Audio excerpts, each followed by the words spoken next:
The letter dated 13th February 2026 reads in part, I hereby direct that you go ahead and appoint Mr. Girma Wake as a consultant or advisor to assist in rectifying a number of management weaknesses in the airline. In addition, he is to serve as acting CEO until we appoint a new CEO by July 2026, as I had agreed with Ramadan. Mr. Girma Wake will work hand in hand with the board until a substantive chief executive officer is appointed. The letter and President Yoweri Museveni decision follows several reports of mismanagement of the national carrier. President Museveni further asked that Jenipher Bamuturaki, the current CEO, steps aside, citing management weaknesses.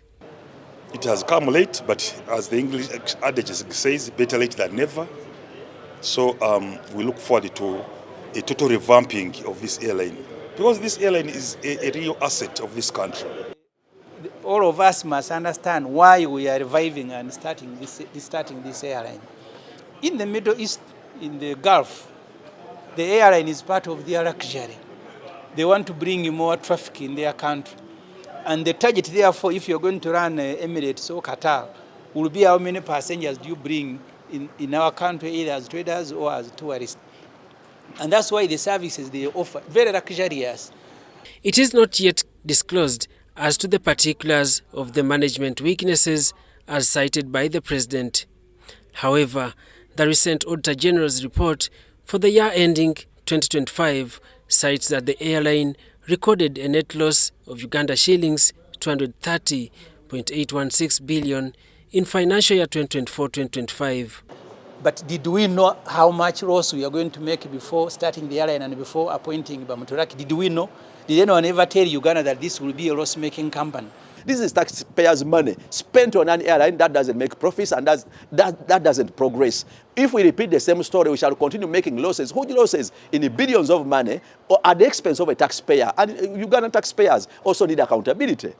The Auditor General states that the aviation fuel was uplifted and payments amounting to $17,388,560 were made without a valid fuel supply contract. As far as I know, during that period, such issues remain vivid to the legislators. In 2022, the Committee on Commissions, Statutory Authorities and State Enterprises, COSASE, led by the then chairperson Joel Senyonyi, dwelled into some of the matters arising from the mismanagement of the airline. UBC reached out on phone to Joel Senyonyi. Again, as I keep saying, I'm glad we were vindicated, because people kept saying, Joel, you are against Uganda Airlines or against the CEO. I said, look, I'm against corruption, misappropriation of funds. Those are the issues that need to be addressed.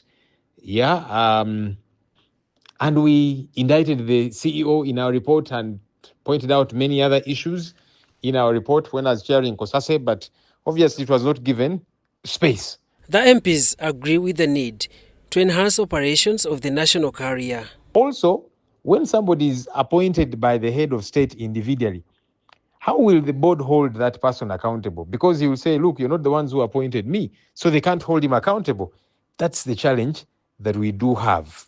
The President's guidance puts a deadline on the transition period to July 2026 as to when the new CEO could be appointed. Daniel Mugoya, Gloria Gwitabinji, UBC News.